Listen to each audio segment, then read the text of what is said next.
السلام عليكم ورحمة الله تعالى وبركاته داوديال halkani waa shaashada muqbaaya telefishinka madaxa banaan ee Ray TV waxaanu soo gaarnay hadii aan idin soo tabin jirnay wixii war dalkii dibadda laga soo gaaray warkana waxa idinku diyaar aniga oo Imraan Xuseen Aadan balse intaas oo dhan aan ka horumarino qodobada warkeena inoogu dar qoran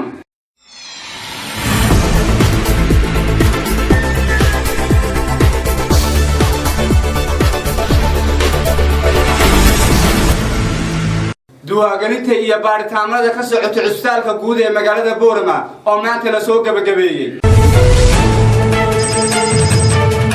ifafaala la xiriira daruuraha guga oo si weyn looga dareemayo gobolada galbeedka Jamhuuriyadda Soomaaliland fadeexad ka dhalatay kulan ay mas'uuliyiinta xisbiga kulmiye ay la yeesheen beel ka mid ah beelaha degan Soomaaliland daawadayaal qodobadaasi waxay ahaayeen qodobadeena inoogu dar koron imikii aatana waxaad ku soo dhawaataan warkeeni oo faahfaahsan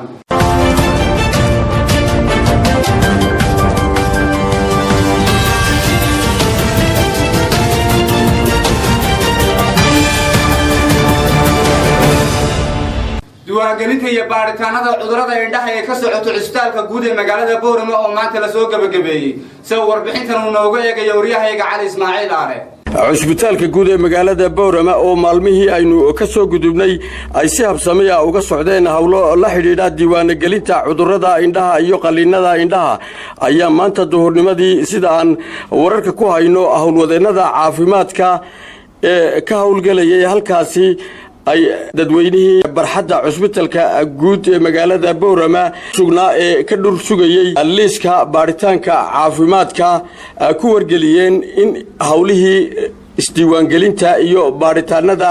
cudurrada si toos ah loo soo gabagabeeyay maanta duhurnimadii waxa kale oo dadkaas loo sheegay in 6 bilood kadib hawlgal noocan oo kala ah laga fulin doono cusbitaalka guud ee magaalada Boorama isla markaana ay soo noqon doonaan kooxda dhaqaatiirta ah ee Pakistan Al-Basar kasto ay wali ka socdaan cusbitaalka guud ee magaalada Boorama hawlaha lagu dhameystirayo qaliinada indhaha dadkii horay loogu diiwaan geliyay inay u baahan yihiin qaliinada indhaha fadeexad ka dhalatay kulan mas'uuliyiinta xisbiga kulmiye ay la yeesheen beel ka mid ah beelaha degan Soomaaliland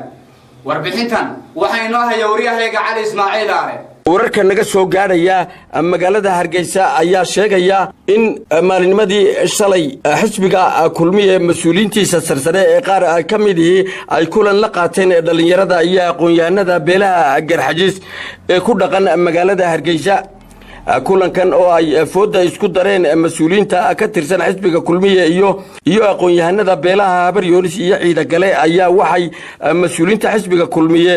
iswaraysi dheer kadib ay dhalinyaradaasi iyo aqoon-yahanada u soo bandhigeen qodobo codsi ah oo ay ku doonayaan inay ku soo xirigeliyaan dhalinyaradan waxaana kulankan oo sida la sheegay ugu horeyn ku bilowday garnaqsi iyo dood adag ay mas'uuliyiinta xisbiga kulmiye ee kulankan xaadirka ku ahaa ay dhalinyaradan u soo bandhigeen inay cududooda taageero ku soo biiriyaan xisbiga kulmiye taas bedelkeedana ay u ballan qaadeen inay ku taxayaan dhalinyaradan xilal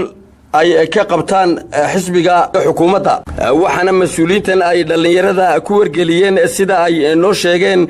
ilo wareedyo u dhun daloola kulanka iyo dhalinyarada ay soo gudbistaan siifiyadooda waxaana ay u ballan qaadeen in lagu darayo isku shaandhayn ay sheegeen in madaxweynuhu ku samaynayo xukuumaddiisa intaasi kadib ayaa dhalinyarada iyo aqoon-yahanada goobjoogga ka ahaa kulankan ay iyagu dhankooda doodo dhiibteen iyaga oo mas-uuliyiintan u caddeeyey sida loo sheegay in aanay doonayn in ay xilal ka qabtaan xukuumaddan muddada yar cimrigeedu ka hadhisan yahay sidoo kalena waxa ay dhallinyarada kulanka xaadirka ku ahaa la sheegay in ay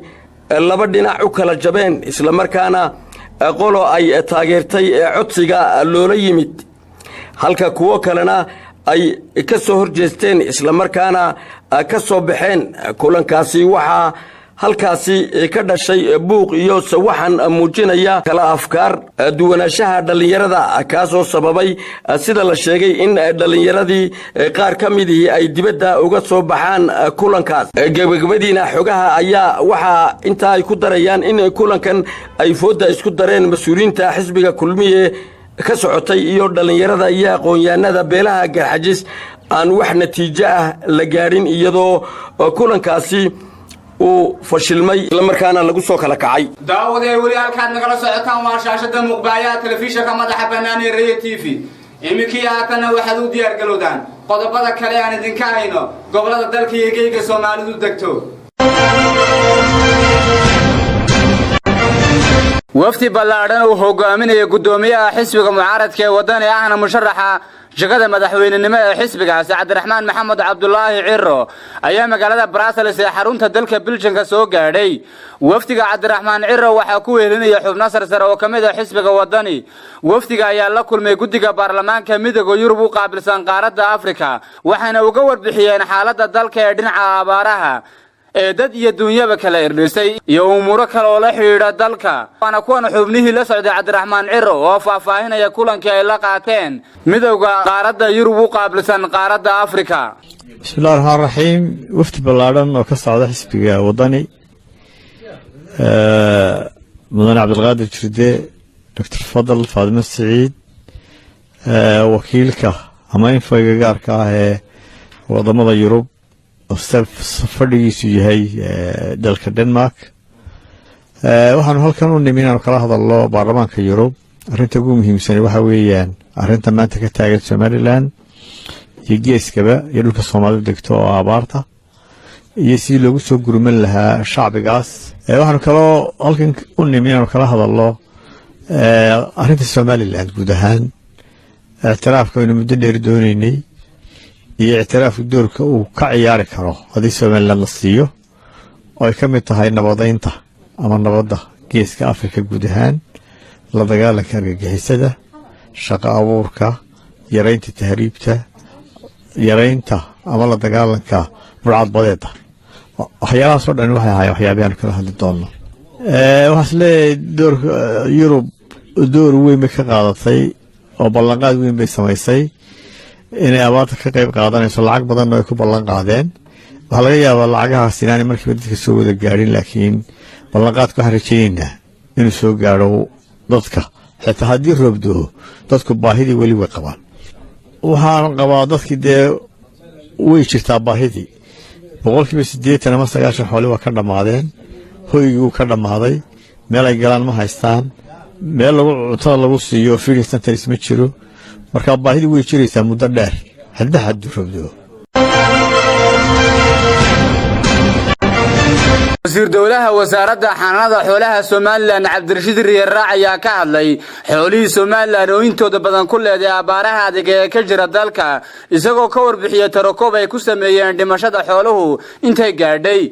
Cabdalrashiid Riyaar ayaa sheegay in shacab ahaan iyo qaran ahaanba la dayacay dhulkii Soomaaliland lana dabar gooyay geedii taasna ay keentay in caradu guurto waa kan isagoo umurtaasi ka waramaya xoolihii abaar baa ku dhacday waxa weeyaan runtii reer miyiga marka la hadasho ama tuulooyinka tagto wax goranaya xoolo la isma wareysto macnaheedu waxa weeyaan waa laga quustay xaqiiqdii waxa weeyaan abaartan dhacday abaar adag bay ahayd xoolaheennii aad bay u baxeen marka horena deesiisaba dhulka waa la dayacay oo shacab ahaan baynu u dayacnay oo qaran ahaan baynu u dayacnay sababtu waxa weeyaan waxaad moodaysay hadda ka hor dhulku inaanu hantideenna ahayn qofka reer miyiga meeshuu dego intuu ka faa'iideystaabo isagoo ku cayaar ka tagi jiray mid baa dhuxul waday mid baa gaari waday mid u tudhayay dhulka ma jiro dhulkii markii horeba baabaasan dee abaartana ku dhacday runtii dhibaato badan bay xoolaha ku keentay xoolaheenu hadeer annagu wasaarad ahaan waxaanu haynaa ama tirakoobka iyagu yahay in 60% baxday si kale markaan u dhigo gobolada qaarna 20% baa ka baxay gobolada qaarna 80 baa ka baxay 80% marka celcelis waxay ku imanayaan 60% inay xoolihii runtii ay baxeen waliba idaha u badan inta badan geela iyo riyaha wuxuun baynu siir ka gaadhaynaa haddii ilaahay raxmad inoo shubo laakiin runtii idihii aad bay wixii dalka meelaha uga baxbaxay war uma hayno waxaa jira dad Itoobiya u guuro badan dad Puntland guurayo badan waxay qolyahaas hayaan wali warkooda sax ma hayno laakiin dadkii gudaha runtii warkaan ka haynaa waa inta marka dee waa masiibo qaran ayaa runtii nagu dhacday annagu wasaarad ahaan dee wixii aanu kari karaynay shalay ugu dambeysay waa ogeedano dhakhaatiir iyo 27 tiim baanu diray oo gobolada u kala baxay intii abaartu socotayna mar kamay bixin tira kastaba ha ahaadaan hadeerna codsi baanu u gudbinay dee xukuumadda iyo madaxweynaha u gudbinay xoolaha aanu leenahay gurmad kale oo ballaaran oo gaadiidka dawladda lagu gelayo oo la gurmanayo oo ilaa 50 gaari 40 gaari wixii la helay la gelinayo iyo anagu dhakhaatiirtii iyo dawadii u hayno hal la geliyo oo hadii dee alxamdulillaah imka raxmaadkii bilaabmay roobka halagu dhex daweeyo isaga laftiisa keena meel walba isduwaa noo jooga annaguna intaa waa baxnaa waa soconnaa hadday wasiir tahay iyo hadday tiimam tahay iyo hadday agaasimayaal tahayba waanu soconnaa tiimamkan aanu dirayna ee wax daweynayaa iminka 27 tiim baanu diray oo mid walba 3 dhakhtar saaran yihiin reportistan ma daweyn qura waxay qorayaan qof walba iyo guri walba inta xoolo ka baxday dhibaatada ay qabaan dadkay wareysanayaan marka siyaabahaasaan ku helaa anagu dariiq wasaaraddu leedahay baan ku helaa warkayga arrintaa waanu la soconnaa waxa waanu maqalay runtii annaga shaqadeeda ma horta marka hore wasaaradda xanaanada xoolaha shaqadeeda maaha magaalo inay xoolaheeda iyo guryaha lagu qalayo meelaha lagu qalayo neefka baktiya inay ilaaliso annaga shaqadeeda waxaa inaanu caafimaadka dadka xanuunka xoolaha ka soo gaari lahaa dadka ka ilaalino laakiin waxaanu kaga ilaalinaa meesha sharciga ah ee xoolaha lagu qalo dhakhaatiir baa noo joogta annaga kawaanada xoolaha lagu qalo neef kastoo la gowraco dhakhtar baad dul taagan inta aanu gelina dhakhtar baad dul taagan neefku inuu dhalaya baa la eegayaa inuu xanuun qabaa la eegayaa oo waxyaabaha mamnuuca waxaa ka mid a neef dhalaya dee lama ogola wasaaraddu ma ogola in la gowraco imraan xuseen aadan telefishinka madaxa bannaan ee Raya TV daawadayaal qodobada kale aan idinka hayna daafaha caalamkana waxaa ka mid ah madaxweyne ku-xigeenkii hore ee dalka Congo Jean Pierre Bemba ayaa lagu wadaa maanta in ay xukun ku rido maxkamadda caalamiga ah ee dambiyada ee ICC kadib markii ay maxkamaddu ku heshay dambi ah inuu laalushay markhaatiyada maxkamaddaasi Bemba ayaa waxa horay loogu xukumay 18 sano oo xabsi ah oo uu ku mutaystay dambiyo dagaal iyo kuwa ka dhana aadanaha sanadkii la soo dhaafay ayaa Bemba iyo 4 qof oo kale oo isaga ay aad isugu dhawaayeen waxa lagu helay dambi ah in ay laalusheen markhaatiyada maxkamaddaasi ay u beeniyaan cadaymo la hayo dacwadan ayaa tii ugu horeysay ee musuqmaasuq la xiriirta oo abid soo marta taariikhda maxkamadda ICC maxkamadan ayaa la hor keenay cadaymo muujinaya in Jean Pierre Bemba uu gudaha xabsiga uu ku dhex abuuray shabakad isku xiran oo laalushta dadka ku markhaati furayay isaga shabakadani ayaa isticmaalaysay telefoonno qarsoodi ah iyo ereyo maldahan si ay u laalushaan una hagaan isla markaana ay faragelin ugu sameeyaan ugu yaraan 14 qof oo ah markhaatiyada ugu muhiimsan ee maxkamadda ee isaga ku markhaati furayay qareenka u doodaya madaxweyne ku-xigeenkii hore nin madax ka ahaa difaaca dacwadiisa nin siyaasi ah oo ay saaxiibo yihiin iyo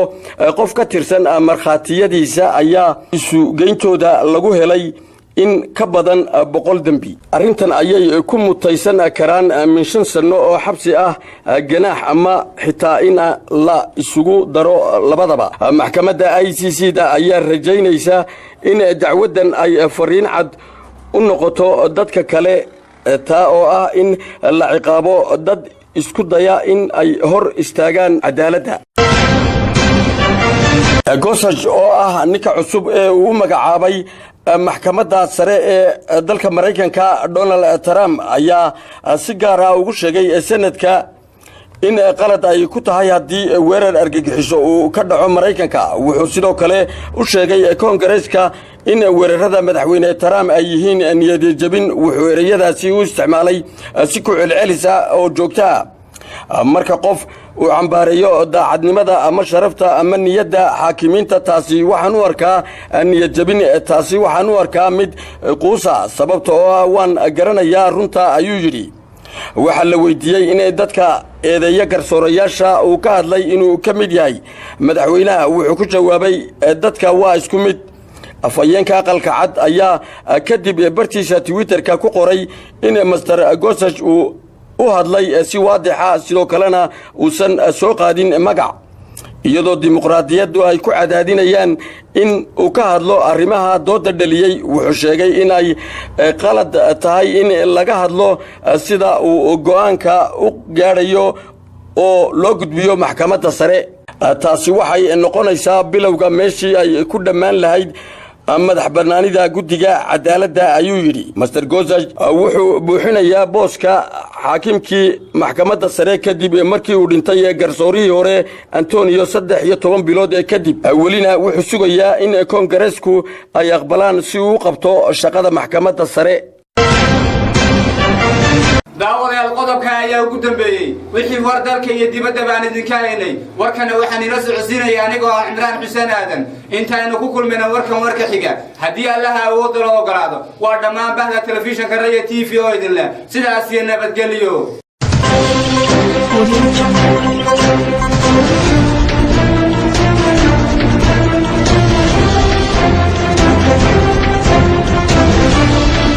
Audio